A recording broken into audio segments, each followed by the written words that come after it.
День за днем корреспонденты нашего телеканала следят за событиями в республике и за ее пределами. Сегодня, подводя итоги этой недели, мы расскажем вам о самых заметных из них. Вы смотрите программу «Якутия. День за днем». В студии Петр Васильев. Здравствуйте. Вот о чем мы расскажем в ближайший час. В Москве состоялось заседание Госкомиссии по вопросам развития Арктики. Главная тема повестки – переход к новому этапу освоения макрорегиона. Сохранять спокойствие и воздержаться от посещения стран Ближнего Востока с нестабильной геополитической ситуацией. Министерство по внешним связям и делам народов Якутии выпустило рекомендации землякам. В суровые будни лесного спецназа в Якутии парашютисты пожарные проводят интенсивные воздушные тренировки, чтобы во всеоружии встретить пожароопасный сезон. В преддверии Международного женского дня в Доме правительства состоялась торжественная церемония награждения многодетных матерей. Узнаем подробности. В День народного мастера столичные улицы традиционно заполнились людьми в национальных одеждах. Шествие, демонстрирующее результаты кропотливого труда умельцев, прошло в юбилейный 10-й раз.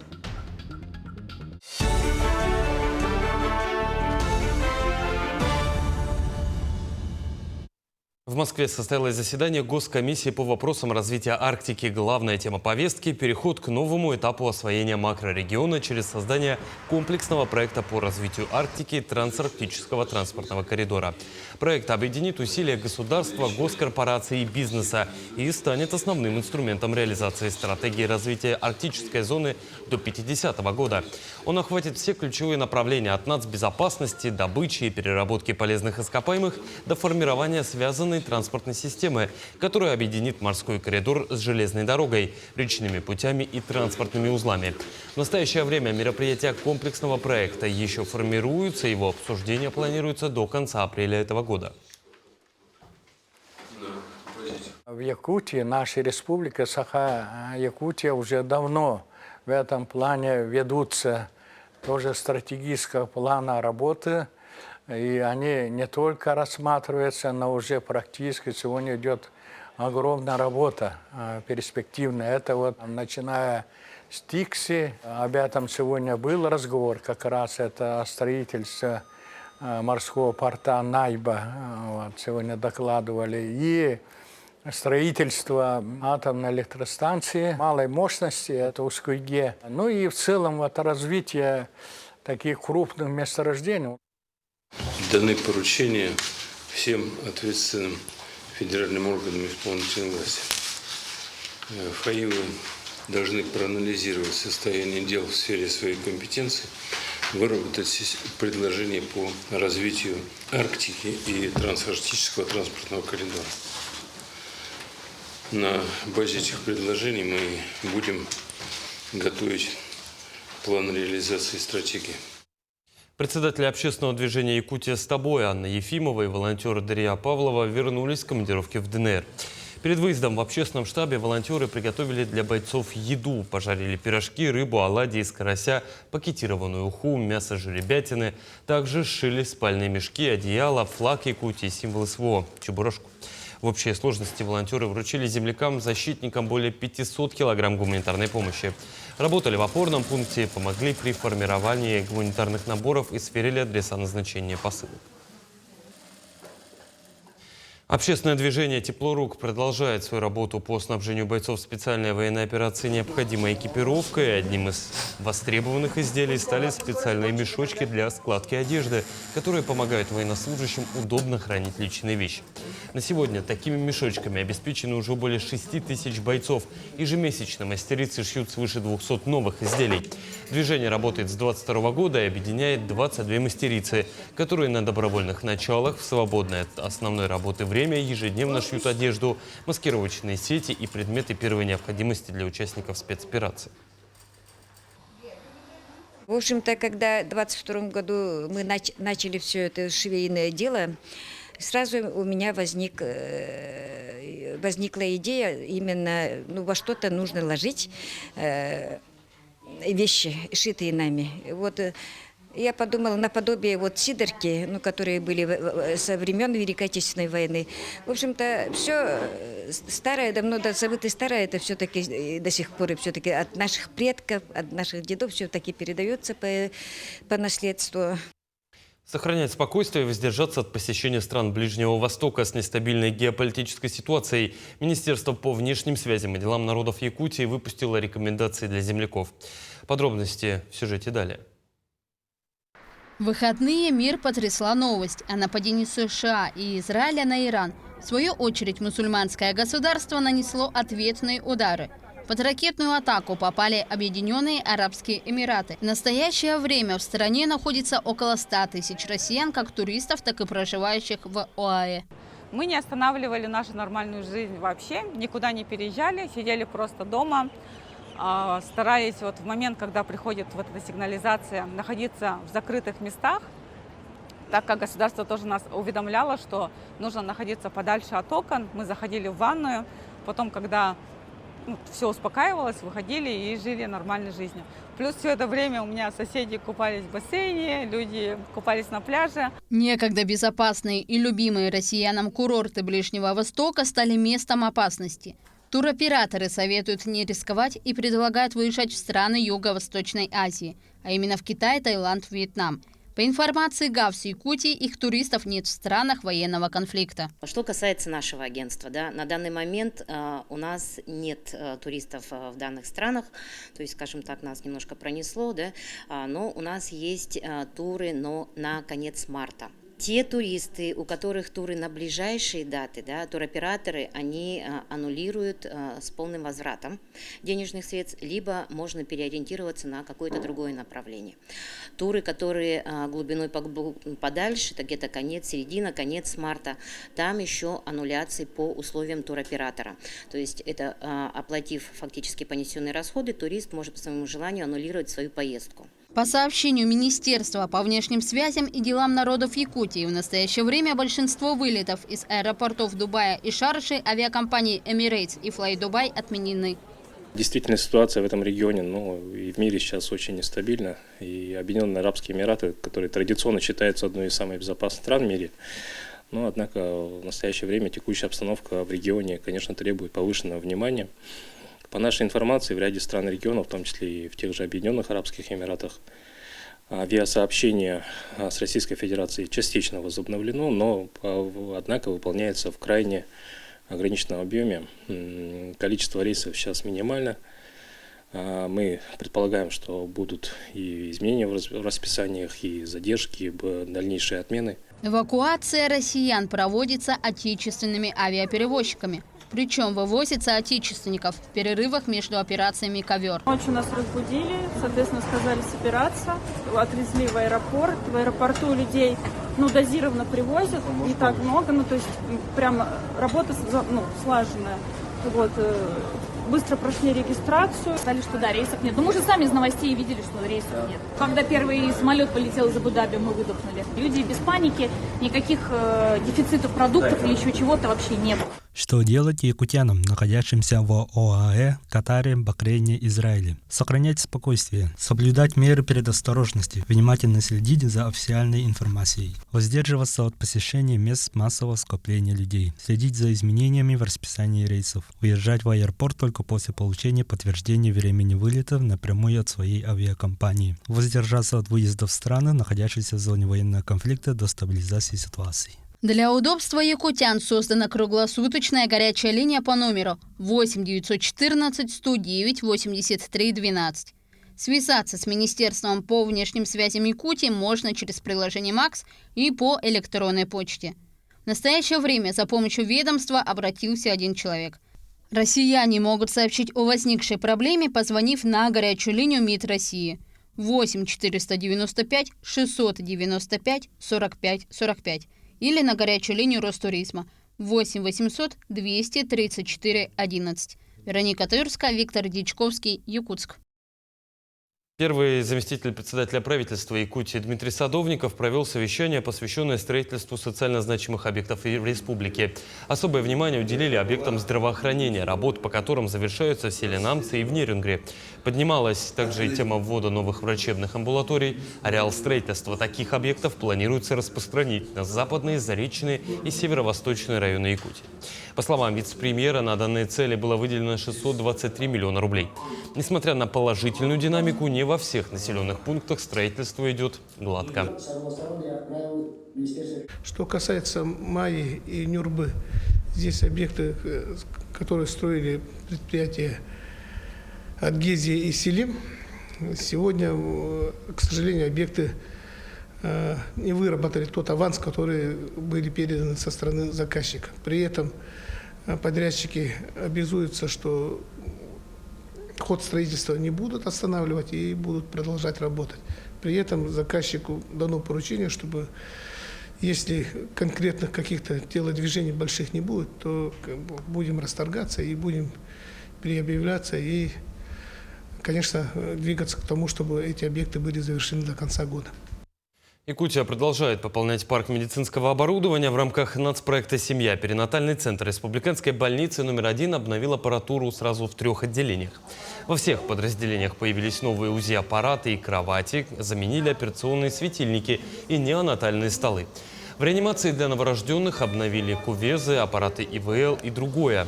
Отделение реанимации для рожениц пополнилось ЭКГ-оборудованием и новыми мониторами для отслеживания показателей состояния пациента. В планах у Национального центра медицины обновить парк оборудования и педиатрического центра. В отличие от предыдущего нашего оснащения, да, это, конечно же, это все новая аппаратура, которая отвечает всем современным требованиям. И так как мы являемся якорным центром в нашей республике, конечно же, мы были очень требовательны к запросам. И, благо то, что есть такие программы национальные, и очень хорошо нас оснастили. В Центре занятости населения Якутска женщины могут пройти повышение квалификации, переподготовку или профподготовку. Эти процессы займут от 2 до 3 месяцев. Самыми популярными направлениями среди представительниц прекрасного пола остаются профессии бухгалтеров, экономистов и сотрудников отдела кадров. Программа обеспечивает бесплатное обучение безработным женщинам, предпенсионеркам, родственницам ветеранов специальной военной операции, соискательницам с инвалидностью и молодежи. К тому же женская половина населения может претендовать на помощь в открытии собственного дела. Центр занятости также не забывает и про поддержку женщин, совмещающих карьеру и заботу о детях. Мамы в декрете, да, они могут воспользоваться программой, это национальный проект «Кадры». Там есть категория, это женщины, находящиеся по уходу до 3 лет. Либо это мамочка, которая не работает, имеет детей до 7 лет. Она может воспользоваться этой программой 1 раз. Проводим очень много мероприятий для них, наши совместные мероприятия с приглашением успешных женщин, которые открыли свое дело, либо же где-то в какой-то сфере они процветают. Да? Мы продолжим подводить итоги минувшей недели после небольшой паузы. Оставайтесь с нами.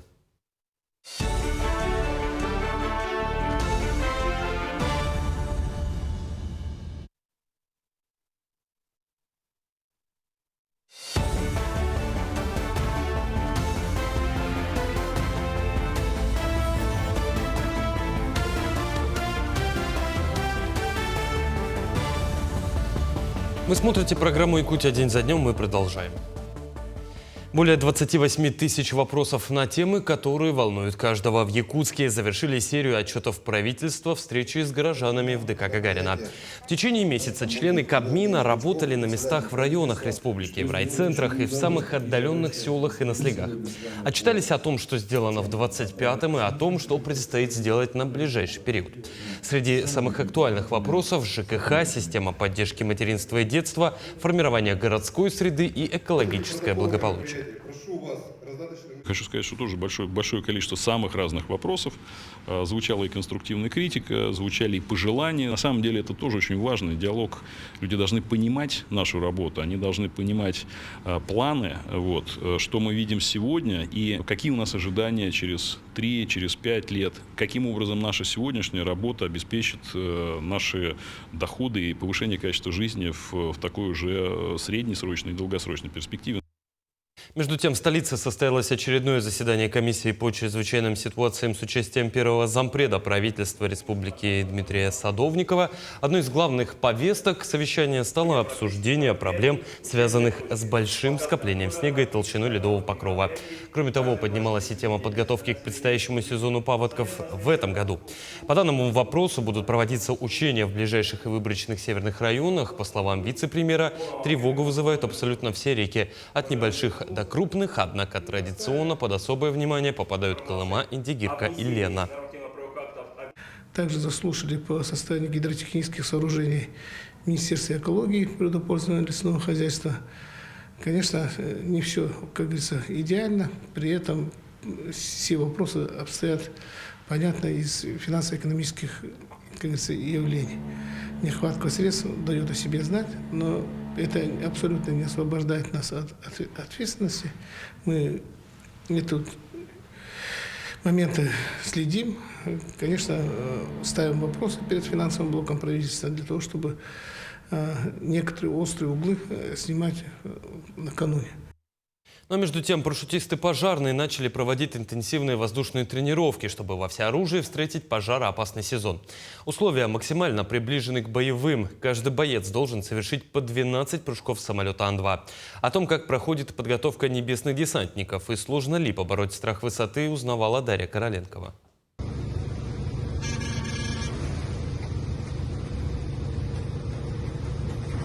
За бортом самолета 1000 метров высоты и неизвестность. Но секунда сомнения, и пожарный уже в свободном падении. Главный сигнал для тех, кто остался на борту – поднятый вверх палец и зеленый свет фонаря на шлеме. Все системы сработали штатно. Еще мгновение, и над головой раздается хлопок. Это стропы наполнились воздухом, а купол раскрылся. Итогом сборов стал строгий квалификационный экзамен, который успешно сдали 49 парашютистов пожарных. Они прибыли в село Ой из 5 районов республики, чтобы подтвердить и отточить свои навыки. Для Дмитрия Антипина этот прыжок далеко не первый, но каждый раз, покидая порт, он испытывает те же чувства, что и новички. К адреналину. Интересно. Пару минут, 2-3 минуты спускаешься. Страшно, потом привыкаешь. Все, осваиваешься. И вроде бы нормально все. Обыденно становится.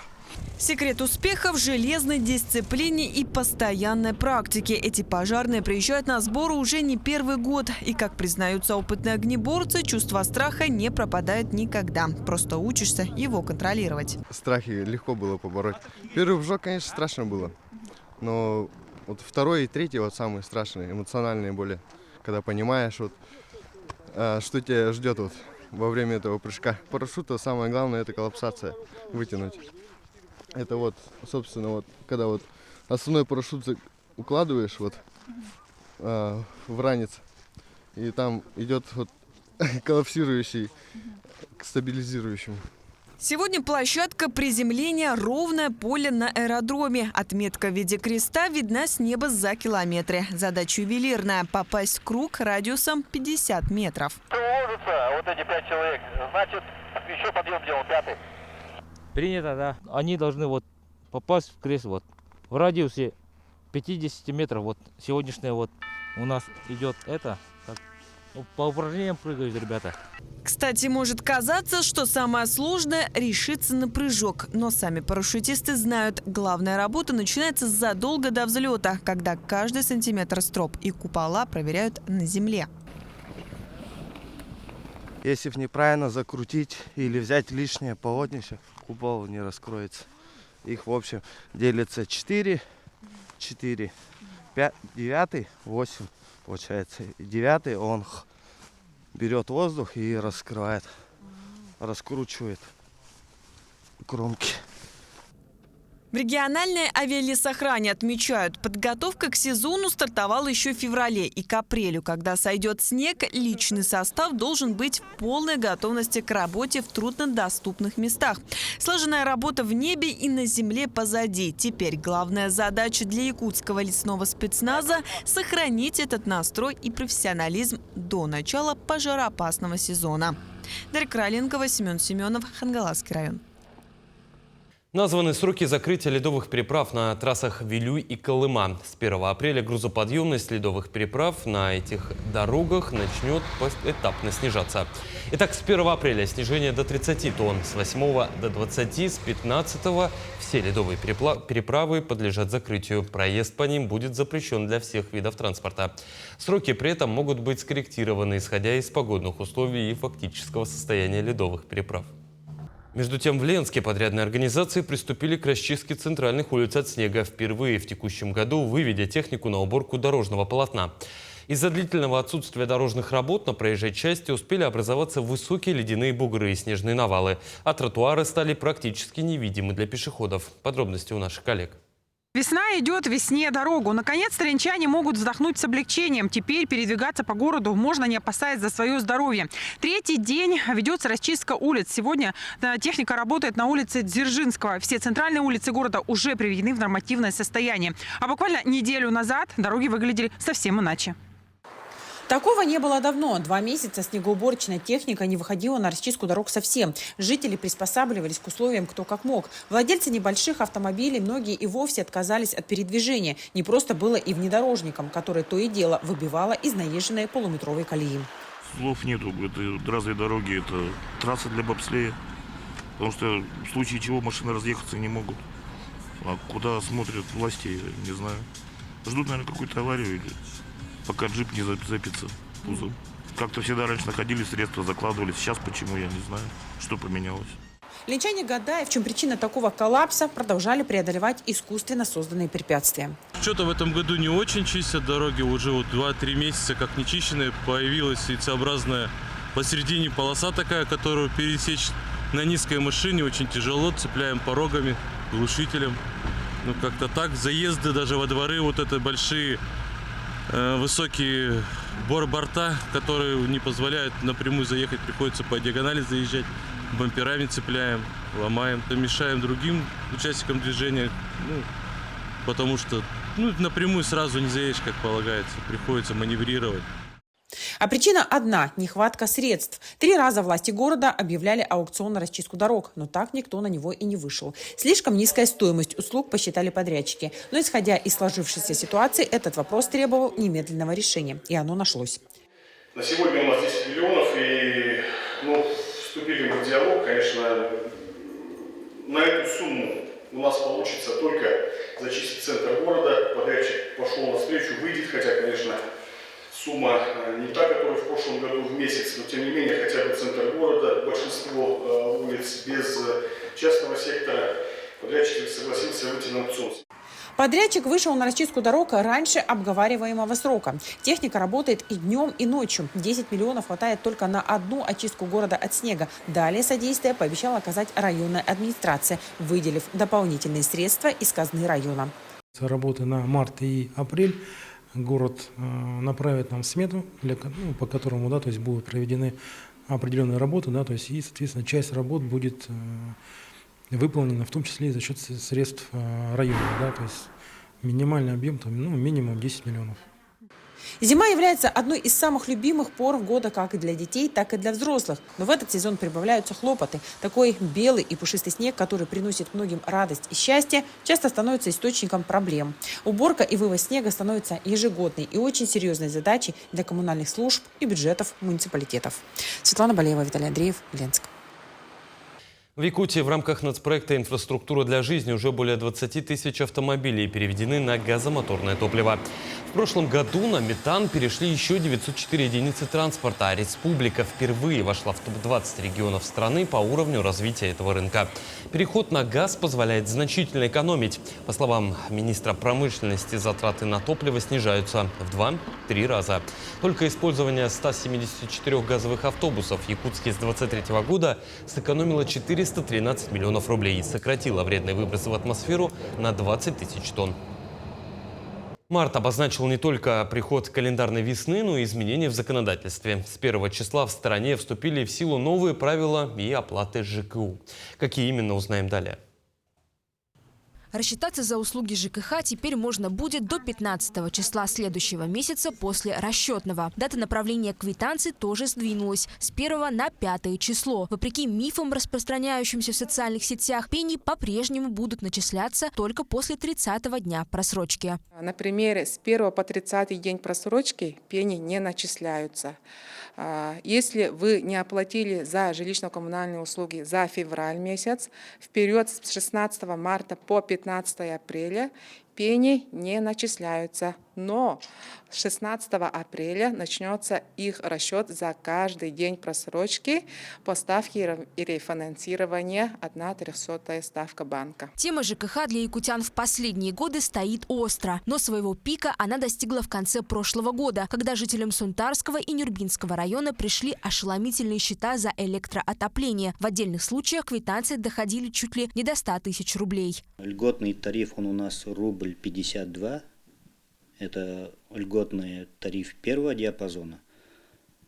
И он применяется только для жилых помещений. В ходе инструментальных обследований домохозяйств комиссией было выявлено, что очень много дворовых хозяйств используют электрическую энергию для обогрева гаража и других подсобных помещений. Тем не менее, после инцидента Госкомцен республики пересмотрел нормы. Сейчас диапазон, на который действуют льготы, расширен до 7020 киловатт-час. В ведомствах республики четко обозначают, даже если вы не успели передать показания и оплатить квитанции вовремя, система подсчитает, сколько энергии вы потратили. Расчетная система автоматически определяет средний ежедневный расход энергии за весь период.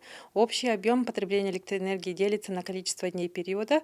Исходя из этого среднего показателя рассчитывается ежемесячное значение энергопотребления, то есть за ежедневный расход умножается на количество дней месяца. Общее потребление равномерно распределяется между месяцами. Разберемся на пальцах. Предположим, что в силу обстоятельств вы не смогли оплатить счета за 4 месяца подряд. При этом поставщик услуг посчитал примерный расход на основе прошлых показателей. Наконец, вы передали реальное потребление, скажем, 20 тысяч киловатт-час, что выходит за первый диапазон. Но не стоит переживать, ведь в среднем за месяц вы израсходовали 5000 киловатт, что укладывается в льготу, и сумма, которую вы заплатите, будет не такой внушительной. Нужно отметить, что льготный диапазон в республике разнится. Например, в так называемом западном энергорайоне, где люди отапливают дома электрокотлами, диапазон шире, как раз те самые 7000 киловатт-час. А в Якутске, где население использует электричество не так много, он ниже – 1200 киловатт. В любом случае, мартовские изменения в оплате ЖКУ не сильно повлияют на нашу жизнь, тем более исправных и дисциплинированных плательщиков. Ржана Гармаева, Нургун Старостин, Якутск. Мы продолжим подводить итоги минувшей недели после небольшой паузы. Оставайтесь с нами.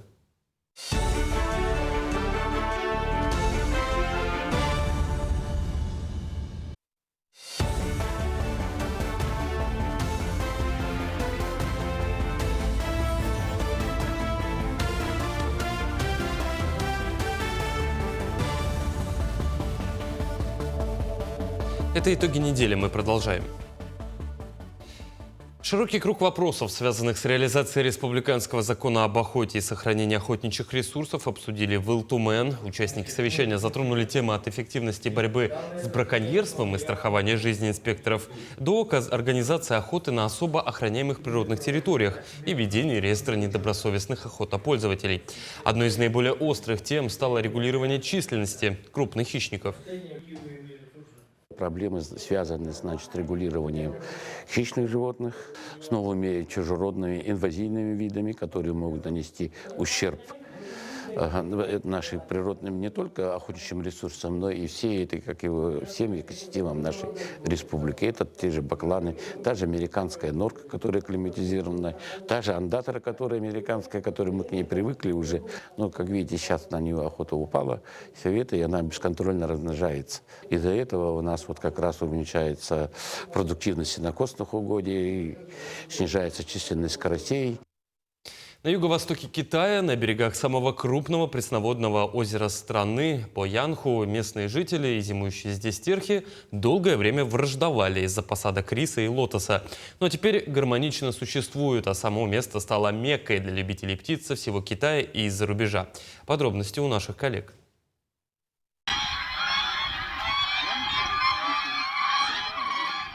Я нахожусь в уезде Юган провинции Цзянси на юго-востоке Китая. Посмотрите, здесь более 1000 стерхов кормятся и отдыхают. Эти птицы называют живыми ископаемыми. Они находятся под государственной охраной первой категории. И прямо сейчас они могут спокойно наслаждаться своим пиршеством всего в 20-30 метров от посетителей под прицелами фотокамер. Я из города Тяньзиня на севере Китая. Я фотографирую перелетных птиц уже более 10 лет, но стерха снимаю впервые. Не ожидал, что в этот раз их будет так легко снять. Они подпустили очень близко. Мы и раньше часто видели в телефоне короткие видео о том, как стерхи живут в этих местах. А теперь увидели своими глазами. Действительно видно, что охрана окружающей среды налажена очень хорошо, раз столько стерхов могут обитать так близко к нам. Уезд Юган города Шанрао, провинции Цзянси, расположен на берегу озера Поянху. Озеро Поянху на юго-востоке Китая – крупнейший пресноводный озеро страны, а также одно из крупнейших в Азии мест зимовки перелетных птиц. Каждую осень-зиму сюда прилетает около 700 тысяч особей, включая более 80% мировой популяции белых журавлей. Однако человеческое вмешательство в природную среду привело к сокращению естественной кормовой базы вида. Из-за этого стерхи вынуждены были кормиться на окрестных фермерских полях и лотосовых прудах. Раньше, когда прилетали перелетные птицы, мы часто отпугивали их, чтобы защитить урожай. Иногда запускали петарды, иногда били в барабаны и гонги, а то и делали пугало. В последние годы, с одной стороны, местные власти усилили пропаганду охраны перелетных птиц, а с другой изменилось и наше собственное сознание. Особенно после того, как стало приезжать больше туристов, желающих понаблюдать за птицами. Мы устроились работать в центре наблюдения за птицами, поддерживаем порядок, работаем билетерами, обслуживаем посетителей и занимаемся уборкой. Период, когда прилетают птицы, с конца ноября по март, как раз совпадает с нашим межсезоньем в сельском хозяйстве. Сейчас, участвуя в охране перелетных птиц, каждый из нас может дополнительно заработать около 10 тысяч юаней. Прилет белых журавлей стимулирует местную экономику. Во-первых, это решает вопрос трудоустройства местных жителей. Во-вторых, позволяет увеличить объем продаж сельхозпродукции. Во время недавнего праздника весны всего за 9 дней у нас побывало более 75 тысяч туристов, приехавших посмотреть на белых журавлей. По моим предварительным подсчетам, каждый турист тратит в день минимум 100 юаней. Значит, общий доход составил не менее 7 миллионов юаней. Чтобы устранить конфликт между фермерами и журавлями из-за урожая, местные власти резервируют у крестьян части засеянных сельхозугодий. Возошедшие на них урожай оставляют на корм перелетным птицам. Такой подход превращает фермеров в непосредственных выгодоприобретателей и участников охраны природы, придавая природоохранной деятельности устойчивую социально-экономическую основу. В 1980-е годы белые журавли встречались в основном в районе озера Паянху. Тогда их численность составляла около 100 особей. Благодаря научным методам охраны к настоящему времени в зимовочный сезон 2024-2025 годов мировая популяция белых журавлей оценивается примерно в 6,5 тысяч особей. А в прошлом году именно здесь, на озере Паянху, их численность стабилизировалась на уровне 5,5 тысяч. Поселок в лучшем уезде Юнсю, провинции Цзянси, даже расположен на берегу озера Поянху. И здесь также активно развивают экотуризм с особым акцентом на наблюдение за птицами. По данным на 23 февраля, период праздника весны, поселок Вучан принял в общей сложности 220 тысяч туристов. С 2016 года, вот уже почти за 11 лет, перемены просто разительные. Наше заведение выросло из маленькой столовой в полноценный гостевой дом с рестораном. Благодаря охране перелетных птиц туристов стало все больше, и наш доход по сравнению с 2016 вырос минимум в 8-10 раз. Защищать экологию и перелетных птиц значит защищать самих себя. Мы принимаем группы туристов из США, Великобритании, Австралии. Каждый январь приезжают туристы и из России. В Российской республике Саха-Якутия, где расположены основные места гнездования стерхов, эти птицы считаются символом счастья. Заповедный остров Пхоянху, место зимовки стерхов, соединен миграционным маршрутом длиной в 5000 километров с нацпарком Кыталык, основных районах их размножения. В декабре 2021 года эти охраняемые территории подписали меморандум о стратегическом сотрудничестве для продвижения международного взаимодействия по защите белых журавлей. Потому что только международными усилиями мы можем сохранить этот вид. Ведь он большую часть времени, большую часть своего жизненного цикла проводит в Китае, на озере Паян. Следует выразить огромную благодарность нашим китайским коллегам за то, что они все-таки очень мудрые решения принимают по сохранению. Ну и нужно сказать, что вот наше республиканское правительство сейчас очень обратило свое внимание к сохранению восточной популяции стерха, и они поддержали проект «Полет стерха», он был назван в конце концов. Его разрабатывали дирекция биологических ресурсов, Институт биологических проблем. Согласно якутским поверьям, тот, кто видел танец стерхов, будет счастливым. Провинция Цзянси даже официально определила стерха в качестве своего символа. От конфликта птиц и местных жителей к гармоничному сосуществованию провинция Цзянси, используя принцип экологического доверия, создала новый стимул для развития местной экономики. Хан Xuliang, Ли Кай, Ян Пин, Лю Ян, Ду Сичен, CGTN, совместно с Якутией-24. Между тем, в Якутии к сохранению священной для народа Саха птицы подходят стратегически. Запущен и действует проект «Полет стерха», который уже стал не только научным проектом, но и социальным лифтом для комплексного развития территорий. Инициатива призвана объединить науку с туризмом, а традиции с инновациями, укрепляя при этом международное партнерство. Местом для создания международной орнитологической станции выбран Охотский перевоз, где на границе Татинского и Тампонского районов сужается миграционный коридор стерха. Именно здесь ученые ведут подсчет восточной популяции этих редких птиц. Обсерватория разместилась на территории в окрестностях села, расположенного в среднем течении реки Алдан, месте, где сужается этот самый коридор.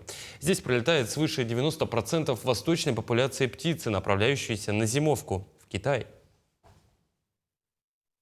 Сегодня мы уже оборудовали кордон, экотропу.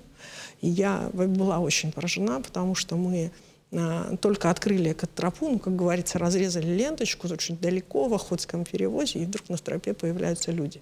Я говорю: здравствуйте. Они говорят: здравствуйте, откуда вы? Они говорят: мы с Джибариков-Хая. Я говорю: да, как интересно. Они говорят: да, мы знали, что открывается экотропа, мы всегда наблюдаем за стерхами, вот мы сюда приехали. Между тем, на Синских столбах в Ангаласском районе проходит зимний маршрутный учет. Это ежегодное исследование необходимо для мониторинга популяции диких животных и птиц, а также путей их миграции. О том, насколько богата фауна природного парка, узнавала Виолетта Засимова. Территория Синских столбов начинается от устья реки Синей у села Синск и входит в состав природного парка Ленские столбы. За охрану этих заповедных мест отвечает филиал Минэкологии Республики. В его штате 7 человек, начальник и государственные инспекторы. Каждую зиму они проводят маршрутный учет, проходят десятки километров по тайге, фиксируя следы зверей и птиц на снежном покрове. Это у нас 19 маршрутов.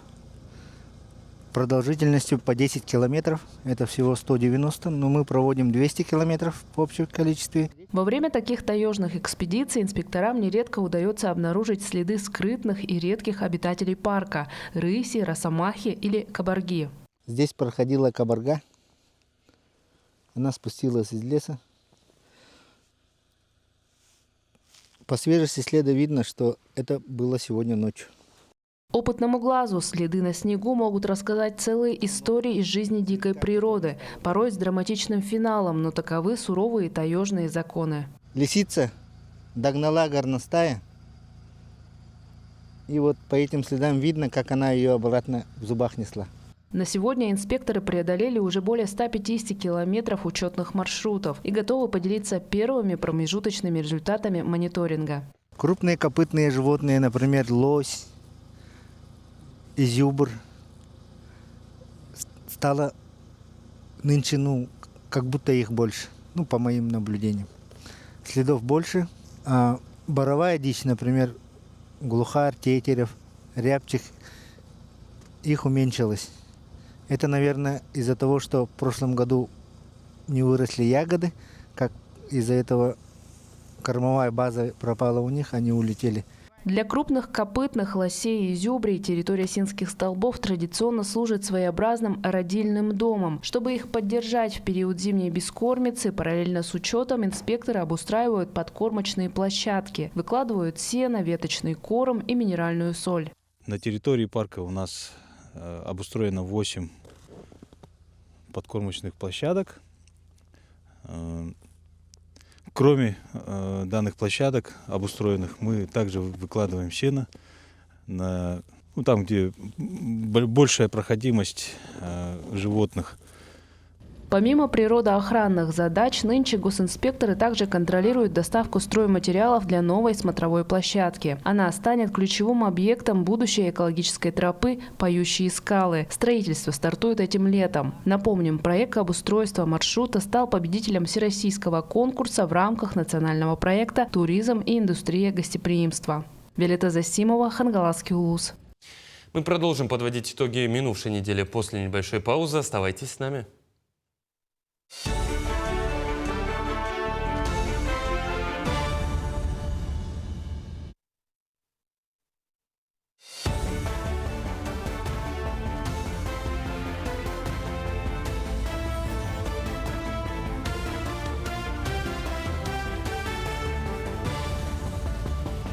Вы смотрите программу «Якутия. День за днем». Мы продолжаем. В преддверии Международного женского дня в Доме правительства состоялась торжественная церемония награждения многодетных матерей республики. С поздравительной речью выступил председатель правительства республики Кирилл Бычков. Он отметил, многодетные матери не только хранительницы домашнего очага, они успешно проявляют себя и в работе, и в общественной деятельности. Для улучшения их жизни предусмотрена соцподдержка и различные льготы. На торжественном мероприятии чествовали сразу 17 многодетных матерей из 8 районов. В том числе Туяру Панькову и Жанну Семенову. Они получили знак материнской славы первой степени. Еще 4 женщины удостоены знака материнской славы второй степени. У меня 7 детей, 6 девочек, 1 мальчик. В основном мы обучаем, чтобы они трудились, любили учебу и ценили себя и старших. Очень много господдержек из Минтруда. В этом я году получила РМК «Семья» и «Дети столетия». Я их все обналичила, потратила на ремонт дома и на лечение детей. В Ленске в Доме культуры «Юность» прошла весенняя ярмарка рукодельниц, приуроченная к Международному женскому дню. К ней присоединились творческие объединения и учреждения. Подробности далее. Подходите, покупайте, пельмени домашние, свежие! Уже много лет в преддверии Международного женского дня мастерицы проводят ярмарку. На этот раз к ним присоединились и творческие объединения Центра дополнительного образования СРГ. В дискозале Дома культуры «Юность» были установлены тематически оформленные торговые ряды. Мастерицы представили все, что необходимо любителям красивых вещей для создания хорошего настроения на каждый день. Обложки для документов, записные книжки, фотоальбомы, украшения. На стендах можно было найти весенние заколки для модниц, броши, забавные игрушки, ароматное мыло и многое другое. Далеко в 2013 году идея ярмарки рукодельниц была моя. И я проводила эту ярмарку в Центральной библиотеке. У нас были только рукодельницы. Сейчас уже я этим не занимаюсь, но дело живет уже больше 10 лет. И я уже в качестве не организатора, а участницы, и масштаб другой, и атмосфера другая. И очень приятно, что спустя больше 10 лет это мероприятие живет. Я думаю, оно дальше так и будет. Детские объединения подошли к оформлению своих прилавков творчески. Так коллектив ансамбля русской народной песни «Былиночка» выбрал тему Барби. На ярком баннере были изображены фотографии кукол. Место украшено шарами в цвет. Продукция оформлена розовыми лентами и красочными ценниками. Для продавцов были специально приобретены праздничные передники. Каждый покупатель получал в подарок раскраску Барби. Хотелось выделиться на общем фоне. Яркий розовый цвет девочки все любят. У нас коллектив девчачий в большинстве, поэтому решили розовый. подготовились. На столе у нас выпечка домашняя, безглютеновый хлеб, трубочки со сгущенкой, печенье домашнее, морс и так далее. Продукция была представлена разнообразная. Выпечка, домашний хлеб пользовался особым спросом. Овощи, соленья, свежая рыба, пельмени ручной лепки и многое другое. Выпечка свежая. Родители некоторые готовили с самого утра, принесли горячую, с пылу с жару. Что больше всего пользуется спросом? Это вафли, это булочки различные, обязательно хот-доги. Ну, то есть все, что детки, самое главное, любят, это вот быстро покушать на ходу. Гости с интересом рассматривали представленный товар, приобретали понравившийся. Ну, я, конечно, забрала все банки, кабачковую икру, помидорки, огурчики, все домашнее, потому что у нас нет времени на это, чтобы их закручивать, чтобы такое делать. Все-таки домашнее ценится, поэтому подумываю еще домашние пельмени забрать. Тут есть синнабоны, красивые очень браслеты, то, что люди очень сильно стараются. Мы сегодня с мамой, с бабушкой готовили хлеб, он получился очень вкусный, его многие покупают. В соседнем зале для детей рукодельницы проводили мастер-классы по росписи магнитов, изготовлению браслетов и значков. Я делала брошку, потому что мне очень картинка понравилась. Мы с моей подругой Лизой сделали парные значки. Что там за значки у тебя? Аниме. Я делала значок в форме глаза, он красивый очень. Сначала вырезали ножницами, потом впихивали в голубую, зажимали, и потом в другую сторону также, и получался вот такой значок. Праздничное настроение после посещения творческого мероприятия осталось у всех. Все вырученные средства объединения потратят на свое развитие. Светлана Болева, Виталий Андреев, Ленск. Якутский студент стал победителем стипендиального конкурса фонда Потанина. Он прошел строгий отбор среди 1000 участников со всей страны. Лауреатом стал Ярослав Самсонов, магистрант СВФУ и учитель начальных классов. Подробности далее. Стипендиальное сообщество фонда Потанина пополнилось талантливыми студентами со всей страны. Среди лауреатов Ярослав Самсонов, родом из Алепинского района, вырос в многодетной семье. Сегодня он совмещает две роли – студента магистратуры Педагогического института СВФУ и учителя начальных классов школы номер 21 Якутска. В школе он работает уже 2-й год. Почему сфера образования? Потому что, наверное, любовь к детям. Видеть, как они растут, как развиваются, как познают новый мир, самих себя, и видеть работу учителя и понимать, что это твоя работа. Мы спросили его учеников, какой он как педагог. Ну, он нас всех очень хорошо учит. Он хороший, да. Не ругает? Ну, иногда. Редко. А вообще, скажи, пожалуйста, Ярослав Виссарионович, какой он как учитель, да? Добрый, может быть, умный или какой?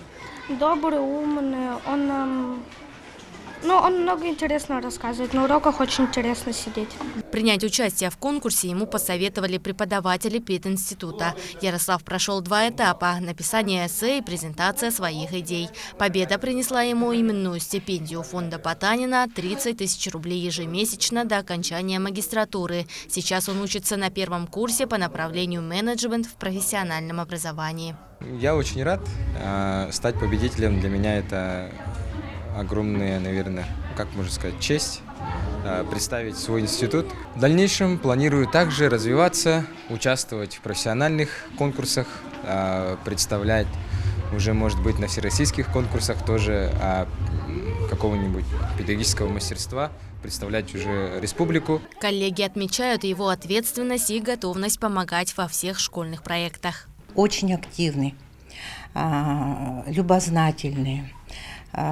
Участвует во всех мероприятиях, которые проводит школа. Желаем ему, конечно, дальнейших успехов и надеемся, что его имя еще будет звучать на площадках вообще республики, может и дальше. Стипендия фонда Потанина дает студентам возможность сосредоточиться на учебе и профессиональном росте, помогая молодым педагогам, таким как Ярослав Самсонов, строить будущее уже сегодня. Даяна Федорова, Станислав Потапов, Якутск. В День народного мастера столичные улицы традиционно заполнились людьми в национальных одеждах. Шествие, демонстрирующее результаты кропотливого труда умельцев, прошло в юбилейный 10-й раз. Великолепие убранств народов Якутии показали больше 1000 человек из разных уголков республики. Изделия при этом поразили богатством отделки, костюма из меха и кожи, украшения из серебра и бисера. По велению Дагана-Дархана Кобяйская земля прородилась, его прородил Дого-Батур. Вот, костюм Дого-Батура. Это называется костюм Найме, шапка называется Дельбеке, Нистака. Вот этой шапки очень много имен. Вот такой одежде на буране, на оленях, санях зимой не замерзаешь. Всем нашим народным мастерам уруй! Уруй! Уруй! В Москве на новой сцене Большого театра состоялся финал всероссийского конкурса молодых исполнителей «Русский балет». В числе участников студенты выпускных и предвыпускных курсов училищ. Якутскую балетную школу представила Саина Пестерева. Как выступила якутянка, узнаем в нашем сюжете далее.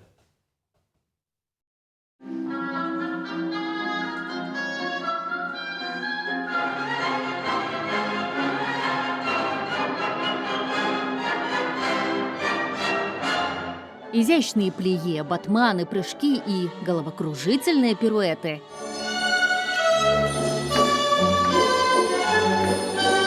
Легкие и невесомые движения на кончиках пальцев. Не случайно именно пуанты стали символом конкурса. Конечно, они все безумно волнуются, они все готовились, и сегодня они должны показать максимум. Но я считаю, что то, что они здесь уже выступают на сцене Большого театра, то, что они были отобраны, это действительно уже для них большой шаг вперед. То есть их уже оценили. Конкурс призван сохранить и приумножить традиции отечественной хореографии. А еще это шанс молодым талантам заявить о себе на всероссийском уровне. В финале 27 участников из 13 хореографических училищ страны. Накануне просто победа. Стажировка в Большом театре. Именно ее получит обладатель Гран-при. Якутию представила Саина Пестерева, студентка 3-го курса балетной школы имени Посельских. Она исполнила вариацию из балета Гаине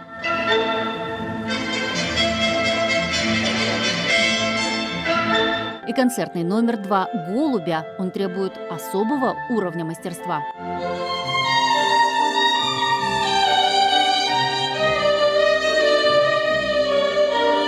Ощущения необычные, потому что там пол такой с покатом. Достаточно сложно для нас. В Якутске у нас без поката. Балет – это вдохновение, чувствовать танец, характер, эмоции. Очень волнительно. Волнительно и членам жюри, балетмейстеры, хореографы и художественные руководители ведущих театров России. Они, как никто другой, знают, насколько ответственно выходить на сцену конкурса. Будем оценивать все, да, потому что, балет – это не только техника, не только чистые пируэты и туры. Я сам прошел очень много конкурсов, я понимаю, что конкурс, их может быть много, и должно быть много. Это колоссальный опыт для молодых артистов. Но впереди вся жизнь и вся карьера, и карьера на этом только начинается. По итогам конкурса Гран-при присудили Александру Дмитриеву из Москвы. Все финалисты получили дипломы и памятные медали. Для Саины Пестеревой конкурс стал важным этапом профессионального становления. Впереди выпускной экзамен. Уже 30 мая в Якутске она вновь представит номер 2 «Голубя».